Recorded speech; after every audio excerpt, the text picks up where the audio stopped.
You're listening to Positively Pro-Life, a podcast brought to you by the Pennsylvania Pro-Life Federation. On Positively Pro-Life, we aim to bring you inspirational stories and conversation, important legislative updates, and informative interviews as we seek to restore and strengthen a culture of life. I'm your host, Ramil Tani, Education Director at the Federation, and joining as co-host is our Executive Director, Maria Gallagher. Welcome, Maria. Thank you so much, Remel. It's great to be with you today. Always good to have you. And today's conversation is one I've been looking forward to for a while. And we often discuss, even I think 2 weeks ago, we discuss end-of-life issues on our podcast, primarily from an ethical and legal point of view. But today, we are going to explore the complexities faced by individuals who require medical care in their last days. And we're going to navigate the issue of physician-assisted suicide in these contexts. What constitutes end-of-life care in the medical sense? How does suffering impact a person's desire for physician-assisted suicide? Why is it not compassionate to medically end someone's life?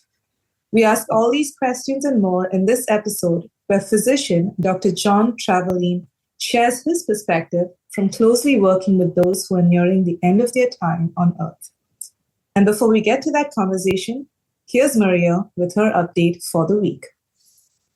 Thank you, Remel. It was the loveliest sight I had seen in a long time. My Facebook friend posted a photo showing her holding her new great-granddaughter. The look of love in my friend's eyes was palpable and spoke to a bond between generations.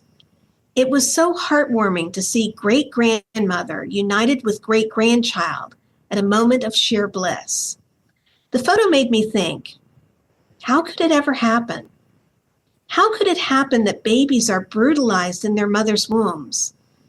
How can they be suctioned part by part in a horrendous, lethal act? How can they be killed by a pill and then expelled from their mother's bodies? Where is the justice in it all? I think there are many people who do not think deeply about abortion. To them, it's no more than a slogan, my body, my choice. They do not stop to consider the impact on the baby's body or on future generations. I can imagine a woman advanced in years alone because a granddaughter chose abortion. Her empty arms are a testimony about the harm that abortion causes across generations.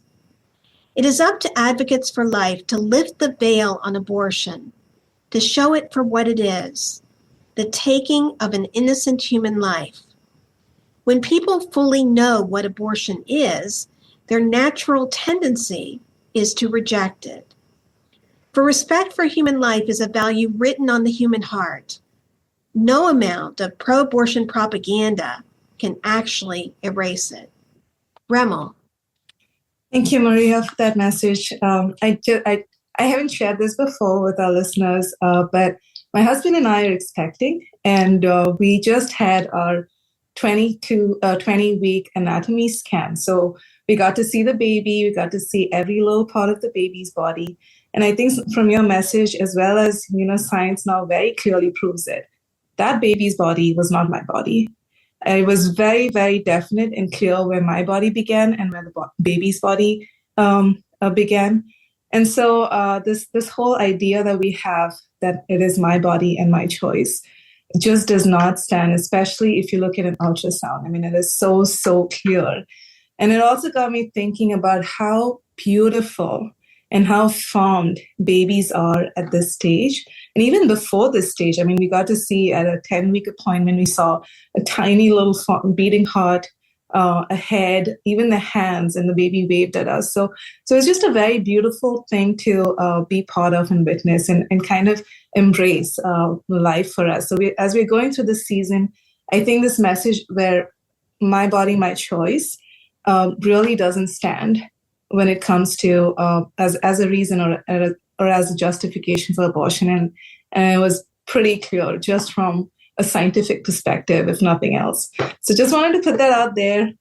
Babies are such a beautiful blessing, and they remind us of how limited we are, when it comes to our capacities I mean, in terms of saying that this baby's body is my body. It's not. It clearly is not. So with that, let's go into the interview, which is on a completely different issue, which is an issue at the other end of the spectrum of life. And we have with us our guest, Dr. Travaline, who is a professor of thoracic medicine and surgery at Temple University. He earned his medical degree from Jefferson Medical College and completed internal medicine training at the University of Maryland Medical Center, and then trained in pulmonary and critical care medicine at Temple University Hospital. Throughout his medical career, Dr. Travaline has been interested in understanding human suffering in the context of illness and engaging medical students and physicians in conversation about caring for patients in accord with their dignity as persons, especially at the end of life. He is a member of the faculty for the Philadelphia Archdiocesan program Life Affirming Choices, End of Life Decision Making through the Office for Life and Family. Dr. Travaline maintains an active clinical practice in both critical care of patients and in the care of patients with acute and chronic lung conditions. He lives in Bucks County with his wife, Kathy. Thank you so much for joining us today, Dr. Travaline. Welcome to the podcast. Ramel, thank you very much for this opportunity to have a conversation with you. And my sincerest congratulations to you and your husband on that wonderful news. Oh, thank you. Thank you. Appreciate that. Let's dive right into this conversation about physician-assisted suicide, especially during end-of-life care. As someone who provides end-of-life medical care, how do you see this issue of physician-assisted suicide? Yeah, great question, Ramel. To put it frankly, I see it as a complete derailment of medical professionalism, to put it bluntly. In the medical profession, we study, we train, we are ordered to encounter those who come to us for help, to provide assistance for whatever problem they are having. And when someone is ill or hurting, by definition, they come to see a physician, a healthcare provider, because they want help. They want to be relieved of their distress, their pain. Maybe it's anxiety. It's a combination of many things oftentimes. But as much as they want to be made well, not to be such at the expense of being killed. They want to go on living, to be in a better state of well-being, but without the pain, without the distress, without the anxiety, without whatever symptoms that afflicts them.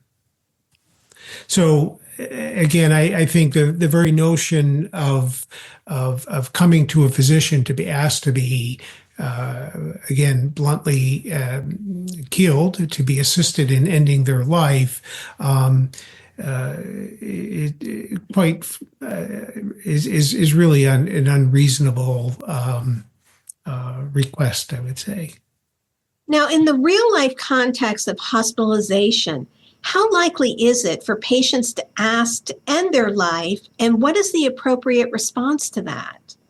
Well, fortunately for now, my practice is exclusively in Pennsylvania, where physician-assisted suicide, euthanasia, is not legalized. So fortunately, there are not many requests at all for this to be done of me and my colleagues. Some patients will sometimes make an allusion to it, like, I wish that could happen or something like that, but rarely so, even in that case. I did have one patient a few years ago where actually significant other / husband of a patient, a 40-some-year-old woman who was in our medical ICU and had been through a lot of critical illness, had brain injury, and was improving and getting to be to a point that we thought would be a condition of permanent most likely permanent unconsciousness. She was no longer requiring life-sustaining therapies. And I walked in the room, and the significant other, boyfriend's husband, was at the foot of the bed. The patient's mother was sitting at the foot of the bed.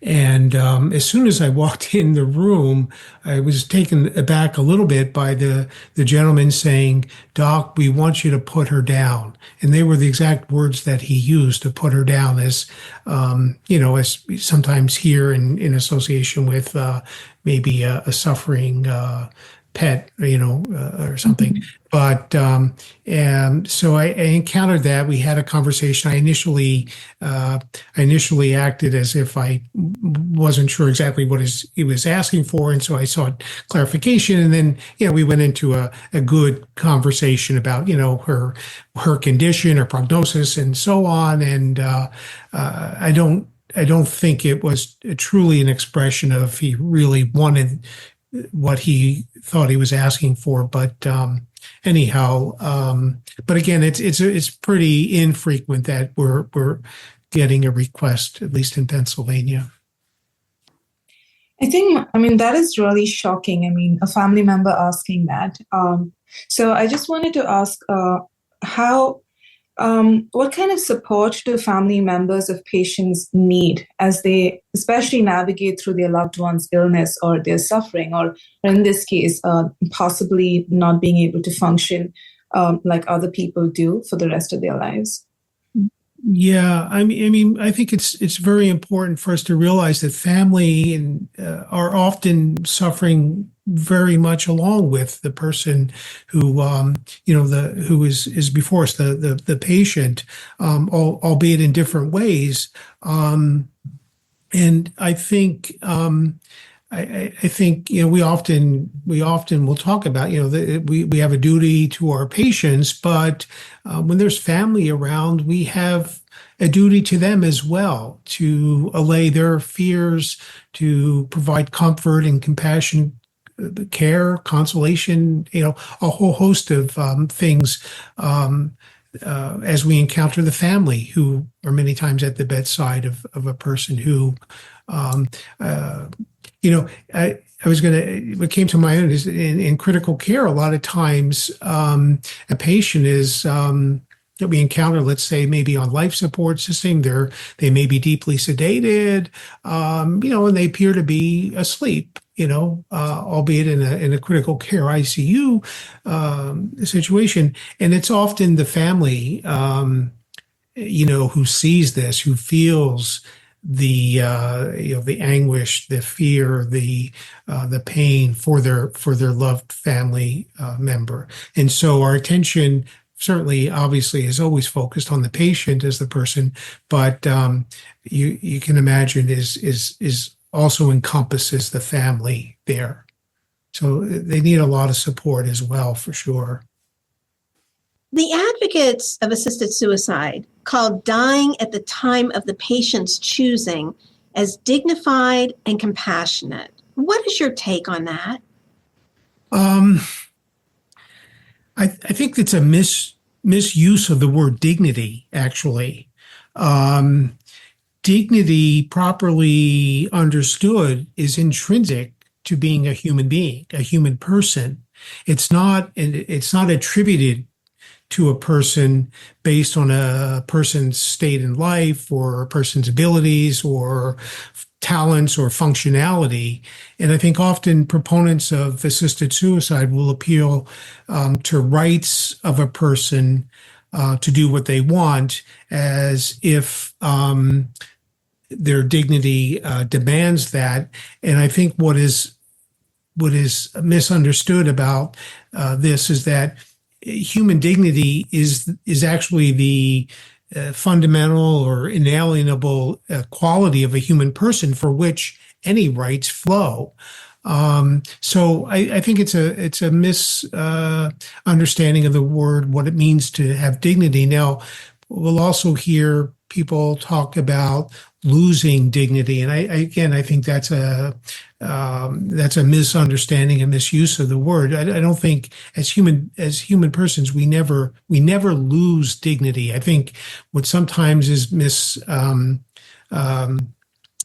mistakenly thought of is that a person may lose a sense, and I think that's important, a sense of their dignity, but they certainly never lose dignity.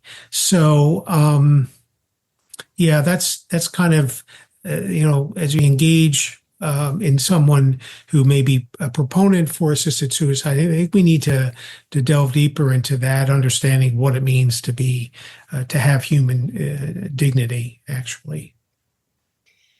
And like you mentioned, losing sense of their own dignity is one reason we hear. Loss of autonomy is another reason that is given. Pain and suffering, or impending pain and suffering that the person might experience, is another reason that we see. So, from your experience of having treated patients, given care to patients, is pain really that bad in a lot of cases? And what can be done to alleviate that while also preserving life? Yeah, pain is often, put forth as a reason, even for assisted suicide, even in people who may not be experiencing that pain yet, but anticipate maybe experiencing severe pain. And to the point of pain, I would say, first of all, in end-of-life situations, pain is not necessarily at all connected with end of life. Either physical pain or mental pain is not a necessary component of end of life circumstance, just as it may be present. Pain may be present in non-end of life circumstances. So I think first understand that there's no absolute connection between end of life and as if automatically at the end of life one is going to be in severe pain or severely suffering. It's just we need to sort of separate those two. The other point with regard to pain, particularly today in first world medicine, there are so many ways of managing pain through pharmacologic therapies, other non-pharmacologic tools that are applied for managing pain. So it's somewhat specious to talk about pain not being able to be controlled in today's medical field, I would say. As a physician, what would you like our listeners to know about end-of-life care? I chiefly to not be swayed by false information, especially, as I was just saying, that pain cannot be controlled. There seems to be this association at the end of life, I'm going to be in severe pain, and I don't want that. And of course, nobody wants that, and that's true. So I would say for people to have this, to not be influenced by false information. Also to realize that there's a variability among doctors and other medical providers.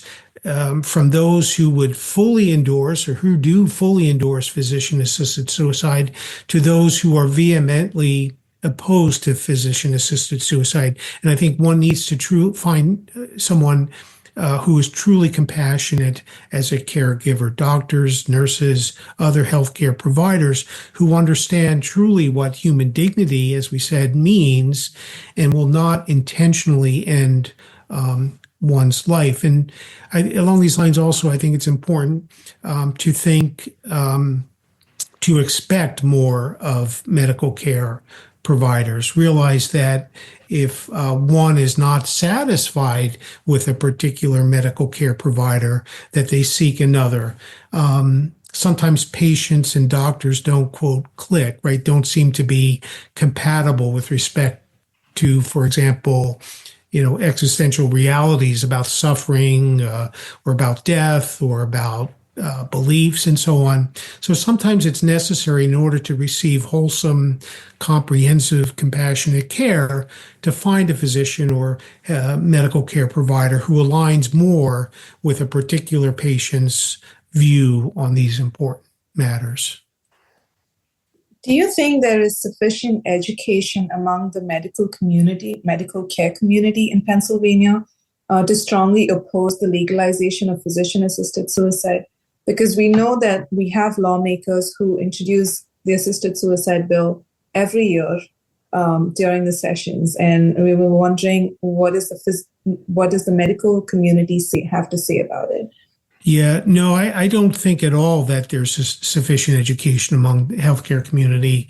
And again, my world is Pennsylvania, where I practice, to strongly oppose physician-assisted suicide legalization. I mean, part of that is because I've seen over nearly 3 decades only a progressive increase in pressure to legalize physician-assisted suicide. It's a real tension, and just even nationally, there's been growing support. I mean, it's become legalized in state after state, and that's been the trend from it being not an issue, but back in the early 90s until now, a number of states. So, I'm seeing more. We're seeing more, professional societies strongly advocating for it to legalize physician-assisted suicide. The American Medical Association, the American College of Physicians, and many other professional societies. So. So I think education is inadequate. People, and again, I alluded to just understanding what we're talking about, human dignity and what that is. I don't think there's a good handle on that, and there needs to be more education around that.